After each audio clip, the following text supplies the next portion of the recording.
ثنا کے بعد موقع کے اعتبار سے ہم قربانی کے فلسفے اور قربانی سے متعلق مسائل کی یاد تازہ کر رہے ہیں۔ ترتیب زمانی کے اعتبار سے ابراہیم علیہ السلام کا زمانہ نوح، ہود اور صالح علیہ السلام کے بعد کا ہے۔ آپ ملت ابراہیمی کے مؤسس ہیں، کعبہ کے معمار ہیں، اور اگر بائبل کی روایت پر اعتماد کیا جائے تو نوح علیہ السلام کی 8ویں پشت میں ایک شخص گزرا ہے، نحور، اس کا بیٹا ہے تارح۔ اسی تارح کو قرآن آزر کے نام سے یاد کرتا ہے، اور ہم سب جانتے ہیں کہ آزر ابراہیم علیہ السلام کا والد ہے۔ اس اعتبار سے دیکھیں اور اس تاریخی قیاس کو درست سمجھیں تو ابراہیم علیہ السلام کا جو زمانہ ہے وہ 2200 قبل مسیح کا ہے۔ ابراہیم علیہ السلام کے والد آزر کلدانیوں کے شہر اور میں اپنے خاندان کے ساتھ آباد ہیں۔ اس زمانے میں کلدانیوں کا تمدن اوج کمال کو چھوتا ہوا نظر آ رہا ہے۔ ابراہیم علیہ السلام کی قوم بت پرست بھی ہے، ستارہ پرست بھی ہے، بلکہ جو کتبات کھنڈرات کی کھدائی کے بعد حاصل ہوئے ہیں 5000 خداؤں کے نام ملتے ہیں۔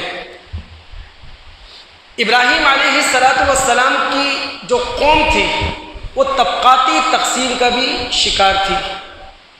امیروں اونچا طبقہ تھا، مشکینوں اہل تجارت، اہل زراعت، اہل صنعت لوگ تھے، اور اردو یہ غلام تھے۔ ابراہیم علیہ السلام کو اللہ تعالیٰ نے بڑھاپے میں 2 بیٹے دیے ہیں۔ بڑے بیٹے کا نام ہے اسماعیل اور چھوٹے صاحبزادے کا نام ہے اسحاق علیہ السلام۔ انہی سے نبوت کے 2 سلسلے چلے ہیں۔ حجاز کے اندر سلسلہ نبوت چلا ہے اسماعیلی نسل سے، شام و فلسطین کے اندر نبوت کا سلسلہ چلا ہے اسحاقی اور اسرائیلی نسل سے۔ ابراہیم علیہ السلام نے اللہ تعالیٰ کا شکر ادا کیا تھا بڑھاپے میں اولاد ملنے کے بعد۔ سورہ ابراہیم کی آیت نمبر 39 اللہ تعالیٰ سے وہ کہتے ہیں الحمدللہ الذی وہب لی علی الکبر اسماعیل و اسحاق۔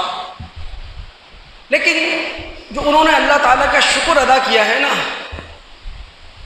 اس کو سیاق و سباق میں سمجھنا ضروری ہے۔ اس سے پہلے ابراہیم علیہ السلام کی دراصل دعائیں موجود ہیں۔ وہ اللہ رب العالمین کے سامنے ہاتھ اٹھائے ہوئے ہیں اور اللہ تعالیٰ سے عرض کر رہے ہیں کہ اللہ، میں نے اپنی نسل کے ایک حصے کو اس وادی غیر زر کے اندر لا بسایا ہے۔ بے آب و گیا وادی ہے، نہ پانی ہے نہ دانہ ہے، صرف اس لیے بسایا ہے کہ آپ کا محترم گھر ہے، میری نسل کا یہ حصہ نماز قائم کرے، اللہ دنیا کے لوگوں کو ان کا مشتاق بنا دے، اللہ ان کو رزق عطا کر۔ اب یہ دعائیں کی ابراہیم علیہ السلام نے، اب اس دعا کے اندر وزن پیدا کرتے ہوئے ہاتھ اٹھے ہوئے ہیں، وہ کہتے ہیں الحمدللہ الذی وہب لی علی الکبر اسماعیل و اسحاق۔ تمام تعریفیں تو اس اللہ کے لیے ہیں جس نے بڑھاپے میں ابراہیم علیہ السلام کو اللہ تعالیٰ نے اسماعیل اور اسحاق جیسی اولاد دی۔ ان ربی لسمیع الدعاء، رب العالمین تو دعاؤں کا سننے والا ہے، جو بوڑھے باپ کو بھی اولاد سے نواز دیتا ہے۔ پوری اسلامی دنیا ابراہیم علیہ السلام کے صاحبزادے اسماعیل جو کہ ذبی ہیں، ان کی یاد تازہ کرتے ہوئے قربانی کرتی ہے، تو ضروری ہے کہ قرآن میں اتر کر اسماعیل علیہ السلام کے حوالے سے بھی کچھ جانا جائے، ان کے کردار کو بھی زیر مطالعہ لایا جائے۔ اور ہم سورہ مریم کی آیات 54 اور 55 کا مطالعہ کرتے ہیں، لیکن یہ مطالعہ ہمارا مومنانہ ہونا چاہیے۔ ظاہر ہے کہ پوری اسلامی دنیا اربوں کھربوں روپے کی قربانی کر رہی ہے اور ایک ہی نام کو یاد کر رہی ہے، وہ ہے اسماعیل علیہ السلام، جنہوں نے باپ کی چھری کے آگے اپنی گردن دے دی ہے۔ اللہ رب العالمین نبی علیہ السلام سے کہتے ہیں وَاذْكُرْ فِي الْكِتَابِ اسماعیل۔ یہ بات یاد رکھیے گا کہ سورہ مریم یہ مکی سورت ہے۔ اے محمد صلی اللہ علیہ وسلم اس کتاب کے توسط سے، اس وحی کے توسط سے قریش مکہ کو اور عرب لوگوں کو اسماعیل علیہ السلام کی یاد دہانی کروا دیں۔ قریش اور عرب لوگ نسب کے اعتبار سے بھی اپنے آپ کو اسماعیل علیہ السلام کی طرف منسوب کرتے تھے، اور ملت کے اعتبار سے بھی اپنے آپ کو اسماعیل علیہ السلام کی طرف منسوب کرتے تھے۔ اسی لیے نبی علیہ السلام سے اللہ تعالیٰ کہہ رہے ہیں کہ اے محمد صلی اللہ علیہ وسلم اس کتاب کے توسط سے، اس کتاب کے ذریعے ان قریشیوں کو، ان عربوں کو اسماعیل علیہ السلام کی یاد دہانی کروا دیں۔ اِنَّهُ كَانَ صَادِقَ الْوَعْدِ وَكَانَ رَسُولًا نَبِيًّا۔ وہ اسماعیل جس کا حوالہ یہ قریشی دیا کرتے ہیں، وہ اسماعیل جس کا ذکر یہ عرب لوگ کیا کرتے ہیں، وہ وعدے کا سچا تھا۔ کتنا وعدے کا سچا تھا کہ بوڑھے باپ نے اپنا خواب بچے کے سامنے، بیٹے کے سامنے پیش کیا ہے، اور بیٹا باپ کی زبانی خواب سننے کے بعد کہتا ہے افعل ما تؤمر، اے والد محترم خواب کے ذریعے جو حکم آپ کو دیا جا رہا ہے اس پر عمل کر گزریے۔ ستجدنی انشاءاللہ من الصابرین، آپ مجھے صبر کرنے والوں میں سے پائیں گے انشاءاللہ۔ یہ جو صادق الوعد ہے نا، یعنی وعدے کو نبھانے والا، وعدے کو سچ کر دکھانے والا، یہ مومنانہ کردار ہے، یہ مسلمانہ کردار ہے۔ یعنی اگر ایک شخص اللہ تعالیٰ سے کیے ہوئے وعدے پر اپنی گردن چھری کے آگے پیش کر دے تو اس سے بڑا کون اپنے وعدے کو نبھانے والا ہو سکتا ہے؟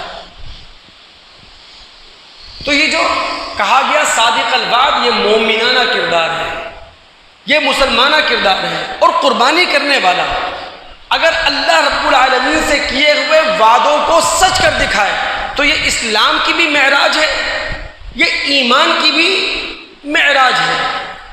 اور اس کے بعد اللہ فرماتا ہے وَكَانَ يَأْمُرُ أَهْلَهُ بِالصَّلَاةِ وَالزَّكَاةِ۔ اسماعیل علیہ السلام اپنی فیملی کو، اپنے گھر والوں کو، اپنے اہل و عیال کو نماز کا حکم دیا کرتے تھے، زکوٰۃ کا حکم دیا کرتے تھے۔ دوستو دل دماغ کی حضوری کے ساتھ اس بات کو سمجھ لیں، یہ صلاۃ اور زکوٰۃ ہے نا، یہ شریعتوں کی بنیاد ہے۔ صلاۃ یہ حقوق اللہ کی جامع تعبیر ہے، اور زکوٰۃ حقوق العباد کی جامع تعبیر ہے۔ اسماعیل علیہ السلام اگر اپنے گھر والوں کو نماز پڑھنے کا حکم دے رہے ہیں تو وہ حقوق اللہ کی ادائیگی کا حکم دے رہے ہیں۔ جو شخص 5 نمازوں کا پابند ہوگا، 5 وقت کی نماز ادا کرنے والا ہوگا، یہ کیسے ہو سکتا ہے کہ وہ روزے چھوڑ دے گا؟ یہ کیسے ہو سکتا ہے کہ وہ صاحب استطاعت ہوگا اور حج نہیں کرے گا؟ یہ کیسے ہو سکتا ہے وہ صاحب نصاب ہوگا اور زکوٰۃ ادا نہیں کرے گا۔ اور جو اسماعیل علیہ السلام اپنے گھر والوں کو، اہل و عیال کو زکوٰۃ ادا کرنے کا حکم دے رہے ہیں، یہ حقوق العباد کی جامع تعبیر ہے۔ یہ زکوٰۃ ہے کیا چیز؟ یہ اسلامی ریاست کا ٹیکس ہے، یہ اسلامی ریاست کا ریونیو ہے۔ دوستو یہ زکوٰۃ غربت، افلاس، فقر و فاقہ کے خلاف برہنہ ننگی تلوار ہے۔ یہ زکوٰۃ ترقی کا زینہ ہے۔ تو اسماعیل علیہ السلام اپنے اہل و عیال کو نماز پڑھنے کا حکم دیا کرتے تھے، زکوٰۃ ادا کرنے کا حکم دیا کرتے تھے، اور پھر آگے اللہ تعالیٰ فرماتا ہے وَكَانَ عِنْدَ رَبِّهِ مَرْضِيًّا۔ اگر اس کا مفہوم میں آپ کے سامنے رکھ سکوں اور آپ دل اور دماغ حاضر رکھ کر اپنے دل پر اس مفہوم کو تحریر کر سکیں، وَكَانَ عِنْدَ رَبِّهِ مَرْضِيًّا، یعنی یوں کہہ لیں کہ اللہ تعالیٰ نے اسماعیل علیہ السلام کی تعریف ایسے لفظوں میں کر دی کہ اب کسی ایک لفظ کی گنجائش باقی نہیں رہی۔ اسماعیل علیہ السلام اللہ تعالیٰ کی نگاہ میں ایسے تھے جس طرح اللہ تعالیٰ اسماعیل علیہ السلام کو دیکھنا چاہتا تھا۔ یہ ہے وَكَانَ عِنْدَ رَبِّهِ مَرْضِيًّا کا مفہوم۔ بس یہی قربانی کا فلسفہ ہے، یہی قربانی کی روح ہے۔ اللہ تعالیٰ سے ہماری دعا بھی یہی ہونا چاہیے کہ اللہ رب العالمین ہم سب کو بھی اپنا ایسا پسندیدہ بنا لے کہ ہم بھی خالق اور مالک کی نگاہ میں ایسے ہوں جیسا کہ ہمارا خالق، ہمارا مالک ہمیں دیکھنا چاہتا ہے۔ آگے بڑھتے ہوئے قربانی سے متعلق چند مسائل کو بھی سمجھتے چلیں۔ قربانی جو کی جائے گی وہ نماز عید کے بعد ادا کی جائے گی۔ نماز عید کے بعد قربانی کرنے والا شخص فقط اصاب سنتنا، اس نے ابراہیمی سنت پر عمل کیا۔ لیکن اگر کسی شخص نے نماز پڑھے بغیر قربانی کر دی، عیدگاہ آئے بغیر قربانی کر دی، وہ ایسا ہے گویا کہ اس نے صرف گوشت حاصل کرنے کی کوشش کی ہے۔ یہ حرام نہیں ہے، گوشت حاصل کرنے کی کوشش کی ہے۔ اگر وہ صاحب استطاعت ہے تو فلیعید، اپنی قربانی دوبارہ کرے، اور صاحب استطاعت نہیں ہے تو بہرحال قربانی کے اجر سے ایسا شخص محروم ہے۔ قربانی کرنے والا خود اپنے ہاتھوں سے بھی ذبح کر سکتا ہے، نہر کر سکتا ہے، کسی اور کے ہاتھوں بھی جانور کو ذبح کروا سکتا ہے۔ پھر جس طرح ایک مرد اپنے ہاتھوں سے قربانی کر سکتا ہے، اگر عورت اتنی بہادر ہے، عورت کے اندر اتنا حوصلہ ہے، عورت اگر اخلاقی حدود میں رہتے ہوئے، شرعی حدود کے اندر رہتے ہوئے شرم و حیا کی تصویر بنی ہوئی قربانی کر سکتی ہے، تو بالکل اسے قربانی کرنے کا حق حاصل ہے، شریعت کی طرف سے اسے اجازت ہے۔ بخاری کتاب الاضحی کے اندر روایت موجود ہے، ابو موسیٰ اشعری رضی اللہ تعالیٰ عنہ باقاعدہ اپنی بیٹیوں کو یہ حکم دیا کرتے تھے ان یضاحین بایدیہن، کہ وہ اپنی قربانی اپنے ہاتھوں سے سر انجام دیں۔ قربانی جس طرح مقیم کر سکتا ہے شہری شخص جو اپنے گھر میں ہے، اپنے محلے میں ہے، اپنے علاقے میں ہے، بالکل اسی طرح ایک مسافر بھی قربانی کر سکتا ہے۔ یعنی مسافر کے لیے ہوگا تو مشکل، ہوگا دشوار، لیکن ہوتا ہے انسان کے پاس جذبہ کہ جناب بس فرصت نہیں ملی، گھر نہیں پہنچ سکا، اپنے شہر نہیں آ سکا، لیکن میں قربانی کرنا چاہتا ہوں، تو حالت سفر کے اندر مسافر بھی قربانی کر سکتا ہے۔ لیکن دوستو جو اصل چیز ہے نا، اصل چیز وہ ہے قربانی کی روح، وہ ہے قربانی کا فلسفہ۔ شاید میں اپنی بات طالب علم ہونے کے ناطے آپ تک صحیح معنی میں پہنچا نہیں پاتا۔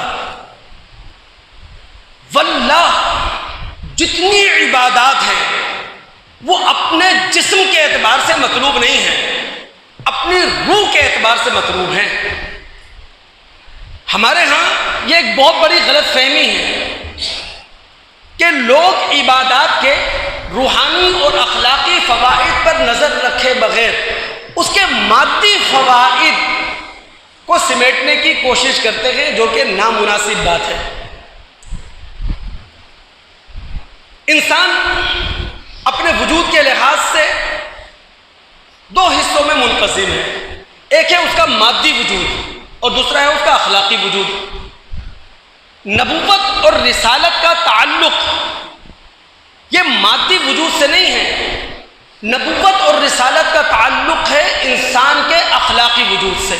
یعنی جو نبی ہوتا ہے، جو رسول ہوتا ہے، وہ معالج کے لیے بن کے نہیں آتا، وہ حکیم بن کر نہیں آتا، وہ ڈاکٹر بن کر نہیں آتا، بلکہ وہ ہماری روح اور ہمارے اخلاق کا معلم ہوا کرتا ہے. وہ معلم انسانیت ہوتا ہے، وہ معلم اخلاق ہوتا ہے. تو عبادات کے اخلاقی نتائج پر ہماری پوری نظر ہونا چاہیے، عبادات کے روحانی نتائج پر ہماری پوری نظر ہونا چاہیے. اب اگر قربانی کرنے والا قربانی کر رہا ہے اور قربانی کے فلسفے پر، قربانی کی روح پر اس کی نظر ہے، تو ابراہیم علیہ السلام کی وہ صفات جو قرآن کے اندر بیان ہوئی ہیں ان سے اس کی ذات رنگین ہونا چاہیے. ابراہیم علیہ السلام کی قرآنی صفات سے قربانی کرنے والے کی ذات متاثر ہونی چاہیے. اب میں چند صفات کی طرف آپ کی توجہ دلا رہا ہوں، دل دماغ حاضر رکھیے گا. اللہ رب العالمین ابراہیم علیہ السلام کی ایک صفت بیان کرتے ہیں سورہ نحل میں. قانتا، ابراہیم علیہ السلام قانت تھے، فرما بردار تھے، اطاعت گزار تھے. لیکن اگر ہم ڈکشنری میں اتر کر قانت کا گہرا مفہوم حاصل کریں اور پھر قربانی کرنے والے پر اسے اپلائی کریں، پھر آپ دیکھیے گا معاشرے کے اندر کتنی بڑی روحانی اور اخلاقی تبدیلی آتی ہے. عربی میں سقاء قنیت اس مشکیزے کو کہتے ہیں جو مشکیزہ پانی کو اس طرح محفوظ رکھے کہ ایک قطرہ بھی ضائع نہ ہو سکے. بالکل اسی طرح جس طرح کائنات کا ذرہ ذرہ اللہ رب العالمین کی دی ہوئی کسی صلاحیت، کسی قابلیت کو ضائع نہیں ہونے دے رہا. یعنی خاک کے ذرے سے لے کر آسمان کے سورج اور سورج سے بڑے جتنے ستارے سیارے ہیں وہ سب قانت ہیں. اللہ کہتا ہے نا قرآن میں کل لہ قانتون، پوری کائنات اللہ کی قانت ہے. یعنی ذرہ بھی اللہ کی دی ہوئی صلاحیت کو، قابلیت کو، اللہ تعالیٰ کی دی ہوئی طاقت کو اللہ کے حکم پر استعمال کر رہا ہے.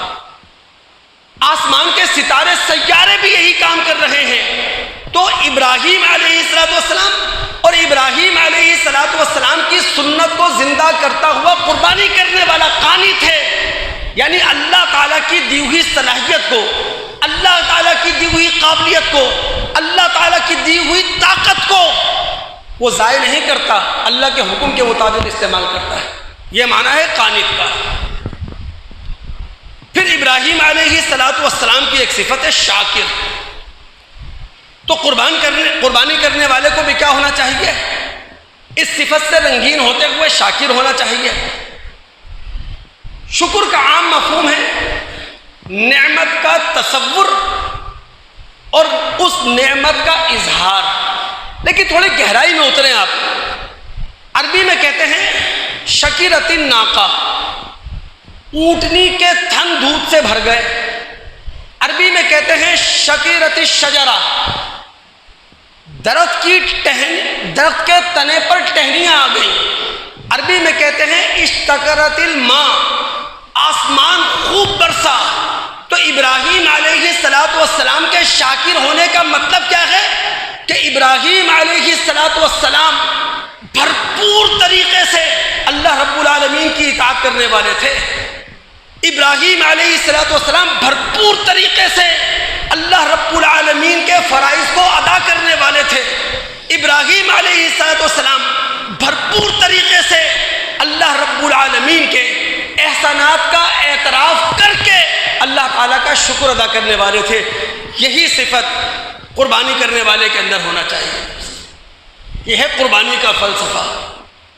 اور ابراہیم علیہ السلام کی ایک صفت جو سورہ نحل میں ہی اللہ نے بتائی، وہ بھی بہت قابل توجہ دوست، وہ ہے امہ، کہ ابراہیم علیہ السلام اپنی ذات میں انجمن تھے، یعنی فرد اکیلا ہے، فرد واحد ہے، لیکن اپنی ذات میں وہ جماعت ہے کہ ابراہیم علیہ السلام نے اکیلے ہوتے ہوئے، تنہا ہوتے ہوئے وہ کام سر انجام دیا ہے جو ایک جماعت کرتی ہے، جو ایک ادارہ کیا کرتا ہے۔ تو دوستو، قربانی کرنے والا بھی ابراہیم علیہ السلام کی اس صفت سے اپنے آپ کو رنگین کر کے اپنی ذات کو انجمن بنائے، اپنی ذات کو ایک ادارہ بنائے۔ اب اگر آپ کے دماغ حاضر ہیں تو ایک بات کہتا چلوں، دو خیالات ہیں جنہوں نے دنیا کی ترقی اور دنیا کے تنزل میں بہت بڑا کردار ادا کیا ہے۔ پہلا خیال کیا ہے؟ ہم سب کچھ کر سکتے ہیں، اور دوسرا خیال کیا ہے؟ ہم کچھ بھی نہیں کر سکتے۔ جس قوم کا خیال یہ ہے ہم سب کچھ کر سکتے ہیں، اس کے لیے جاپان کی مثال ہے۔ ورلڈ وار 2 میں جاپان تباہ ہے، ہیروشیما ناگاساکی سے لاکھوں لاشیں اٹھائی جا چکی ہیں، اس کے بعد یہ قوم کھڑی ہوئی۔ آج پوری دنیا کی مارکیٹ پر اگر چھاپ ہے تو میڈ ان جاپان، ہم سب کچھ کر سکتے ہیں۔ اور دوسری مثال کیا ہے؟ پاکستان، ہم کچھ نہیں کر سکتے بھائی، سارے اختیارات حکومت کے پاس ہیں، ہم کیا کر سکتے ہیں؟ پاکستان کی ڈورے تو اسٹیبلشمنٹ کے ہاتھ میں ہے، ہم کیا کر سکتے ہیں؟ ٹھیک ہے، ہم حکومت والا کام نہیں کر سکتے، ہم اسٹیبلشمنٹ والا کردار ادا نہیں کر سکتے، لیکن دوستو ہمارا ایک دائرہ ضرور ہے جہاں ہم اپنا کام کر سکتے ہیں بھرپور طریقے سے، لیکن وہ کر نہیں پاتے یا کرنے کا حوصلہ نہیں پاتے۔ اگر میری کڑوی بات آپ تمام دوست حلق سے اتار سکیں، اس لانڈی کو رنگی میں بہت سارے لوگوں کو میں جانتا ہوں، بہت سارے خاندانوں کو میں جانتا ہوں جو کروڑوں روپے کی قربانی کرتے ہیں، کروڑوں روپے کی قربانی۔ اس کا مطلب یہ وہ کروڑ پتی ہیں، وہ ارب پتی ہیں، لیکن ایسا کیوں دکھائی نہیں دیتا کہ ایسی فیملیاں کوئی ڈسپینسری بنا دیں جہاں لوگوں کا مفت علاج ہو سکے، کوئی ایسا میڈیکل سینٹر کھول دے جہاں اسپیشل ڈسکاؤنٹ لوگوں کو مل سکے، کوئی تعلیمی ادارہ قائم کر دے۔ ابراہیم علیہ السلام کی طرح اگر قربانی کرنے والا سوچ لے کہ وہ بھی اپنی ذات میں ایک ادارہ ہے، ہر معاشرہ کھڑا ہو جائے، ہر سوسائٹی کھڑی ہو جائے، یہ سارے دلدر جن سے ہم آج نبرد آزما ہیں وہ دور ہو جائے، ختم ہو جائے۔ دوستو، قربانی جو نام ہے نا، وہ ابراہیم علیہ السلام کی قرآنی صفات سے اپنے آپ کو رنگین کرنے کا نام ہے۔ آگے بڑھتے ہوئے چند مسائل کو پھر ہم ذہن نشین کر لیں۔ قربانی خصی جانور کی بھی ہو سکتی ہے، غیر خصی جانور کی بھی ہو سکتی ہے۔ اے نبی علیہ السلام نے جس طرح غیر خصی جانور ذبح کیا ہے اللہ کے راستے میں، بالکل اسی طرح خصی جانور بھی ذبح کیا ہے۔ حدیث میں الفاظ آتے ہیں موجوعین، کہ نبی علیہ السلام نے جو 2 مینڈھے ذبح کیے تھے وہ دونوں خصی تھے۔ جانور کا خصی ہونا یہ عیب نہیں ہے، اس کی وجہ یہ ہے کہ اللہ رب العالمین نے جو جانور پیدا کیے ہیں، جنہیں ہم انعام کہتے ہیں، چوپائے کہتے ہیں، جو ماکول اللحم ہیں، جن کا گوشت ہم استعمال کرتے ہیں، یہ ہماری خدمت کے لیے ہے۔ ان کی سب سے بڑی خدمت یہ ہے کہ ان کا گوشت ہم استعمال کرتے ہیں، تو گوشت کے تلذذ کے لیے، گوشت کے ذائقے کے لیے جانور کو خصی کیا جاتا ہے، یہ عیب نہیں ہے۔ قربانی دن میں بھی ہو سکتی ہے، رات میں بھی ہو سکتی ہے۔ وہ جو ایک ضعیف روایت آتی ہے کہ جس میں نبی علیہ السلام نے رات کو قربانی کرنے سے منع کیا ہے۔ اگر کسی بھی درجے میں اس روایت کو ہم صحیح بھی تسلیم کر لیں تو صرف رات کی تاریکی سے اور رات کی تاریکی کی پریشانی سے نبی علیہ الصلوۃ والسلام نے اپنی امت کو بچایا ہے کہ ایک بڑا کام ہے قربانی کرنا، اسے دن کی روشنی میں کر لو، کہاں رات کی یعنی آج لائٹیں موجود ہیں ماشاءاللہ ہمارے پاس۔ آج 1400 سال کے بعد رات میں قربانی کرنے اور دن میں قربانی کرنے میں زمین آسمان کا فرق ہے، اور 1400 سال پہلے چلے جائیں تو رات کی قربانی کس طرح ہو سکتی تھی؟ تو بہرحال دن میں بھی قربانی ہو سکتی ہے، رات میں بھی قربانی ہو سکتی ہے۔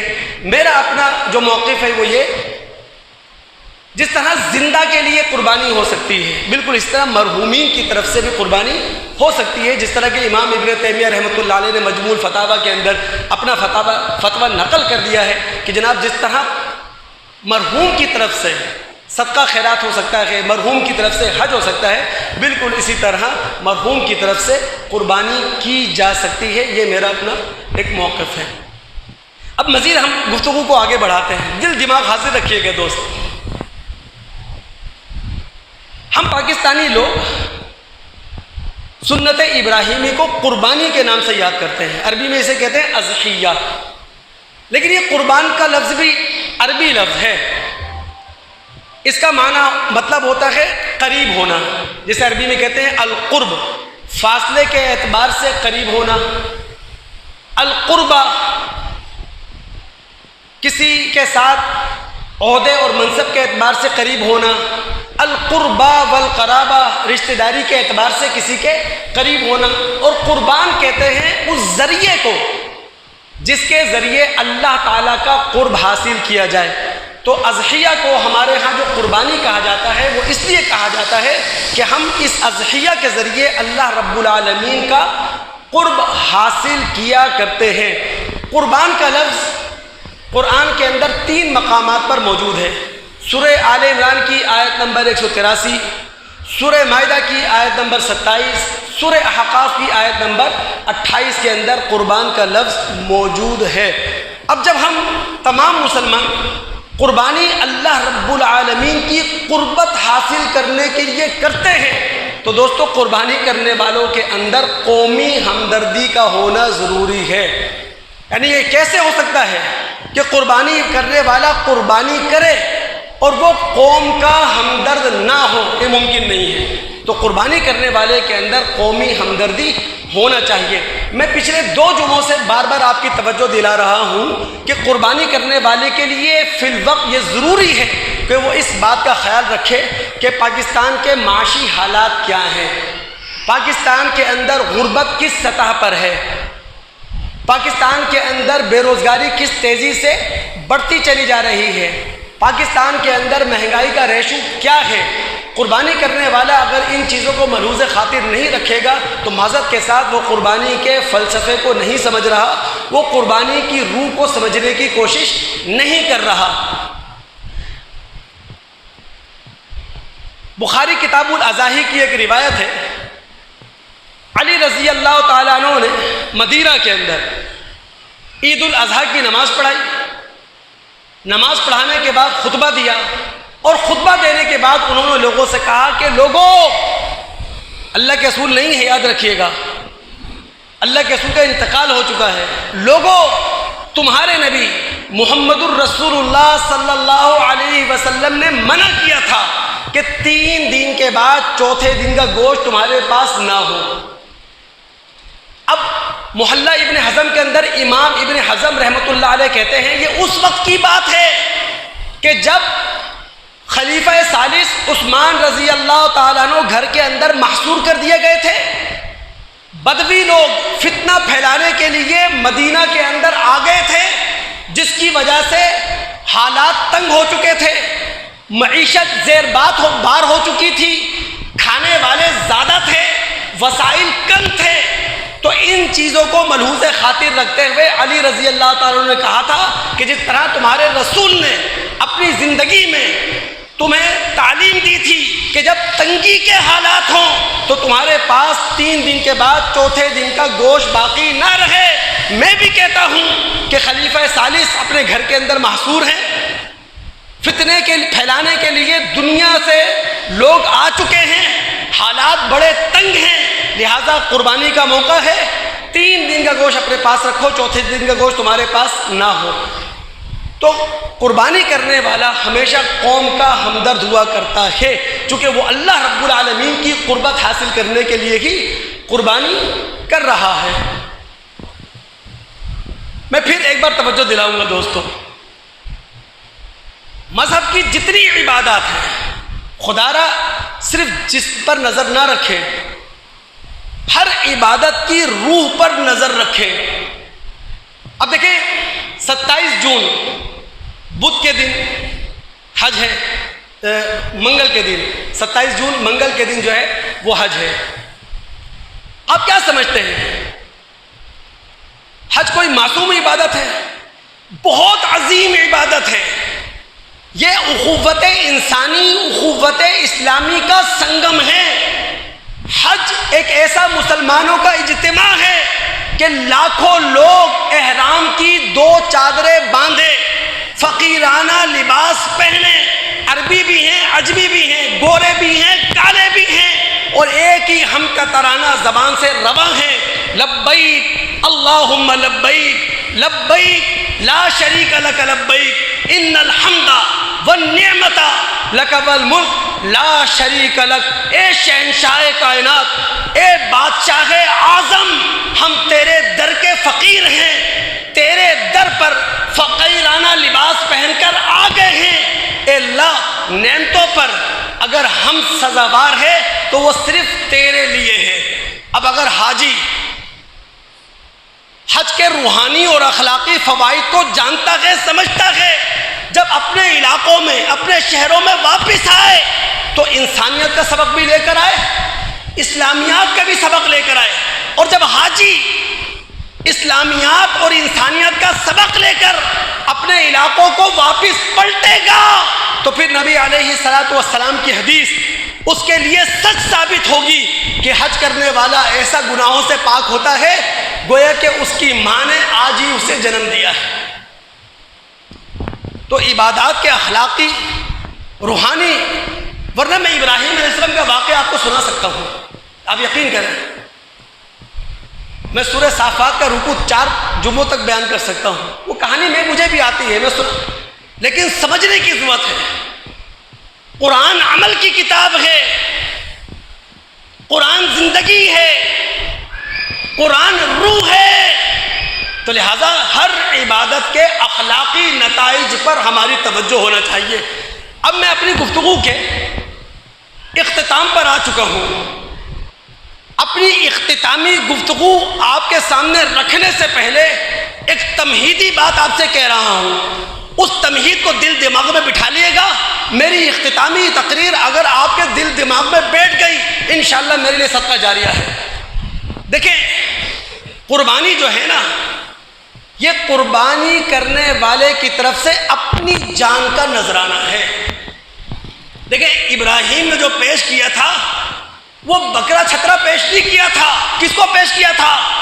اپنے صاحبزادے کو، جس کو بڑھاپے میں مانگا، جس کے لیے ابراہیم علیہ السلام نے اللہ کے سامنے ہاتھ اٹھائے، جھولی پھیلائی، آنکھیں گیلی کی، اپنے صاحبزادے کو پیش کیا تھا۔ تو قربانی کرنے والا جو کچھ پیش کر رہا ہے وہ اپنی جان کا نذرانہ ہے۔ یہ جو جانور ہے یہ تو علامتی ہے، اصل میں قربانی کرنے والا جانور کے گلے پر چھری رکھ کر اللہ تعالیٰ سے یہ کہہ رہا ہے، اے اللہ، یہ گلا آپ کا ہے، یہ جان آپ کی ہے، یہ خون آپ کا ہے، جب وقت آ پڑا، جب آپ کا حکم ہوا، یہ جان آپ کی رضا کے لیے آپ کے راستے میں لٹا دوں گا۔ تو قربانی جان کا نذرانہ ہے، مال کا نذرانہ نہیں ہے۔ اب یہ بات اگر آپ سمجھ چکے ہیں تو ہم اترتے ہیں اس دعا میں جو ہر قربانی کرنے والا قربانی کرتے ہوئے پڑھتا ہے۔ وہ اصل میں سورہ انعام کی 3 آیات ہیں، آیت نمبر 79، آیت نمبر 162، آیت نمبر 163۔ اب سورہ انعام کی آیت نمبر 79 میں کیا ہے؟ قربانی کرنے والا پورا منظر سامنے لائیں، آپ قربانی کر رہے ہیں، جانور بندھا ہوا ہے، آپ کے سامنے لیٹا ہوا ہے، چھری آپ کے ہاتھ میں ہے، گردن پر آپ رکھنے والے ہیں، اس سے پہلے اللہ تعالیٰ سے دعا کرتے ہوئے کہتے ہیں انی وجہت وجہی للذی فطر السماوات والارض حنیفا وما انا من المشرکین، میں اپنے آپ کو اللہ تعالیٰ کے سامنے پیش کرتا ہوں جو آسمانوں کا خالق، جو زمینوں کا خالق، اور یکسو ہو کر سب سے کٹ کر اپنے آپ کو اللہ کے حوالے کرتا ہوں اور میں ہرگز مشرک نہیں ہوں۔ اب یہ جو قربانی کرنے والے نے قرآن کی یہ آیت پڑھی ہے، یہاں ایک صفت آئی ہے حنیف، یہ ابراہیم علیہ السلام کی بھی صفت ہے، قربانی کرنے والے کی بھی صفت ہے۔ حنیف حنف سے ہے، حنف کہتے ہیں مڑ جانے کو، عربی میں کہا جاتا ہے رجل حنفا، مڑا ہوا پیر۔ حنیف وہ شخص ہے جو سب سے پھر کر، جو سب سے کٹ کر، جو سب سے مڑ کر صرف اللہ تعالیٰ کا ہو جائے، وہ ہوتا ہے حنیف۔ تو دوستو اب ہم پورے معاشرے کی ذمہ داری ہے، قربانی جیسی عظیم عبادت جو جان کا نذرانہ ہے، اس کو ہم نے ریاکاری سے بچانا ہے، اس کو ہم نے نمود و نمائش سے بچانا ہے، اس کو ہم نے دکھاوے سے بچانا ہے۔ وہ جو موطا امام مالک کے اندر ترمذی ابن ماجہ میں روایت آتی ہے، عطا بن یسار بڑے کبار تابعی ہیں، وہ کہتے ہیں انہوں نے نبی علیہ السلام کے کبار صحابی سے ابو ایوب انصاری سے پوچھا، اے صحابی رسول یہ بتائیں، اللہ کے رسول حیات تھے، رسول کی زندگی تھی، رسول تمہارے درمیان موجود تھے، رسول کی زندگی میں تم لوگ قربانی کس طرح کیا کرتے تھے؟ توجہ رہے دوست، کبار تابعی کبار صحابی سے سوال کر رہا ہے، رسول حیات تھے، رسول زندہ تھے، رسول تمہارے درمیان موجود تھے، تم لوگ قربانی رسول اللہ کی زندگی میں کس طرح کیا کرتے تھے؟ اب ابو ایوب انصاری رضی اللہ تعالیٰ عنہ کہتے ہیں ہم میں سے کوئی بھی شخص یضاحی بالشاۃ عنہ وعن اہلہ، ایک بکری یا بکرا اپنی طرف سے اپنے گھر والوں کی طرف سے ذبح کرتا تھا، یاکلون وہ گھرانہ خود بھی کھاتا تھا، ویطعمون دوسروں کو بھی کھلاتا تھا، حتی تباہ الناس یہاں تک کہ اب وقت گزرنے کے ساتھ ساتھ قربانی جیسی عظیم عبادت کے اندر ریاکاری آ گئی ہے، دکھاوا آ گیا ہے۔ کون کہہ رہا ہے؟ صحابی رسول۔ اس کا مطلب یہ ہے عظیم عبادت رسول اللہ کے بعد اپنے فلسفے سے غافل ہو چکی تھی، اپنی روح سے جدا ہو چکی تھی۔ تو ہم سب کی ذمہ داری ہے کہ ہم نے حنیف بن کر، دیکھیں قربانی کرنے والے نے چھری گلے پہ رکھی ہوئی اور وہ کہہ رہا ہے سب سے کٹ کر میں صرف خدا کا ہوں، تو دکھاوا کیسے ہو سکتا ہے؟ ریاکاری کیسے ہو سکتی ہے؟ نمود و نمائش کیسے ہو سکتی ہے؟ ہم سب کی ذمہ داری۔ اور پھر قربانی کرنے والا مزید دعا کے کلمات آگے پڑھتا ہے، اور وہ کلمات سورہ انعام کے یہ ہیں، آیت نمبر 162 163 کہتا ہے قل ان صلاتی ونسکی ومحیای ومماتی للہ رب العالمین، میری نماز، میری قربانی، میرا جینا، میرا مرنا اللہ کے لیے ہے۔ دوستو الفاظ پر قربان جائیں، قربانی کرنے والا کہہ رہا ہے میری نماز اللہ کے لیے، میری قربانی اللہ کے لیے، میرا جینا اللہ کے لیے، میرا مرنا اللہ کے لیے۔ تو یہ کیسے ہو سکتا ہے؟ قربانی کرنے والا قربانی کرے اور بددیانت ہو، وہ بے ایمان ہو، وہ چور ہو، وہ ڈاکو ہو، وہ کرپٹ ہو، وہ دو نمبری کرنے والا ہو، وہ ظلم کرنے والا ہو، وہ لوگوں کے حقوق پر ڈاکہ مارنے والا ہو، وہ لوگوں کے ساتھ زیادتی کرنے والا ہو۔ اور یہ کیسے ممکن ہے؟ قربانی کرنے والا قربانی کر رہا ہے اور 5 وقت کا نمازی نہیں ہے، یعنی جو نماز نہیں پڑھ سکتا 5 وقت کی، وہ قربانی کیا کر رہا ہے؟ تو قربانی کی دعا کے اندر قربانی کا فلسفہ موجود ہے، اسی لیے قربانی کرنے والے کا جو قلب ہو وہ سلیم ہو۔ ابراہیم علیہ السلام کی ایک صفت کیا ہے؟ قلب سلیم۔ اذ جاء ربہ بقلب سلیم، ابراہیم علیہ السلام اپنے خدا کے سامنے آئے، اپنے خالق اور مالک کے سامنے آئے قلب سلیم لے کر۔ قلب سلیم کون سا قلب ہوتا ہے؟ اس دل کو قلب سلیم کہتے ہیں جو اعتقادی خرابیوں سے پاک ہو، جو اخلاقی خرابیوں سے پاک ہو، جو نفسانی خواہشات سے پاک ہو، جو برے میلانات، برے رجحانات سے پاک ہو۔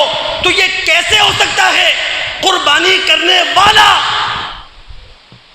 یہ سمجھے کہ جو سونامی سمندر سے اٹھا تھا خدا کے قانون کے تحت، اس نے اپنا راستہ بنایا تھا خدا کے قانون کے تحت، اس نے اپنا راستہ بدلا تھا خدا کے قانون کے تحت، اور وہ یہ سمجھے کہ جناب اس کا رخ کسی غیر خدا کی کرامتوں کا مسئلہ ہے یا غیر خدا کی کرامتوں کی دین ہے، ہو نہیں سکتا۔ قربانی کرنے والے کا دل قلب سلیم ہوتا ہے۔ اور یہاں ایک بات یاد رکھیے، اللہ تعالیٰ نے سورہ شعراء میں کہا ہے یوم لا ينفع مال ولا بنون الا من اتى الله بقلب سلیم۔ اللہ رب العالمین کی عدالت لگے گی، اور جب رب العالمین کی عدالت لگے گی نہ مال کام آئے گا نہ اولاد کام آئے گی۔ اگر کوئی چیز خدا کے ہاں کام آنے والی ہے وہ ہے قلب سلیم، یعنی وہ دل لے کر ہم خدا کے پاس جائیں جو اعتقادی خرابیوں سے پاک ہو، جو اخلاقی خرابیوں سے پاک ہو، جو نفسانی خواہشات سے پاک ہو، جو برے میلانات، برے رجحانات سے پاک ہو۔ یہ قلب سلیم اللہ کے دربار میں دوستو ہمیں سرخرو کروا دے گا۔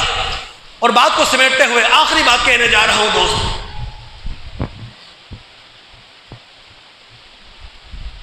ابراہیم علیہ السلام نے بیٹے کو ذبح کرنے کا ارادہ کیا۔ ان کی صفت قرآن میں کیا ہے؟ حلیم۔ جو بیٹا قربان ہونے کے لیے تیار ہوا اس کی صفت کیا ہے؟ حلیم۔ جو خالق مالک ہے، شہنشاہ کائنات ہے، اس کی صفت کیا ہے؟ حلیم۔ اس لیے حلیم کو سمجھتے جائیں۔ اگر قربانی کرنے والے کے اندر یہی ایک صفت آ گئی جو صفت خالق کی بھی ہے، جو صفت ابراہیم کی بھی ہے، جو صفت اسماعیل کی بھی ہے، اللہ کی قسم ہزارہا مسائل ہماری سوسائٹی کے حل ہو جائیں گے اگر یہی ایک صفت پیدا ہو گئی قربانی کرنے والوں کے اندر۔ الحلم سن تمیز کو کہتے ہیں، سن بلوغت کو کہتے ہیں۔ جب بچہ بالغ ہو جاتا ہے، اسے کچھ شعور آ جاتا ہے، اسے کہتے ہیں الحلم۔ اسی سے الحلم کہتے ہیں عقل مند کو، سنجیدہ کو، بردبار کو، تحمل مزاج کو، عقل و تدبر کو۔ آج اسلامی سوسائٹی کو، مسلم سوسائٹی کو سب سے زیادہ جس چیز کی ضرورت ہے وہ ہے تحمل مزاجی، وہ ہے بردباری، وہ ہے متانت، وہ ہے سنجیدگی۔ اور اللہ کی قسم ہم کروڑوں نہیں، اربوں نہیں، کھربوں روپے کی بھی بڑی بڑی قربانیاں کر لیں، بھاری بھاری قربانیاں کر لیں، اگر حلم کی صفت ہم نے اپنے اندر پیدا نہ کی، سیاسی لڑائیاں بھی اسی طرح رہیں گی۔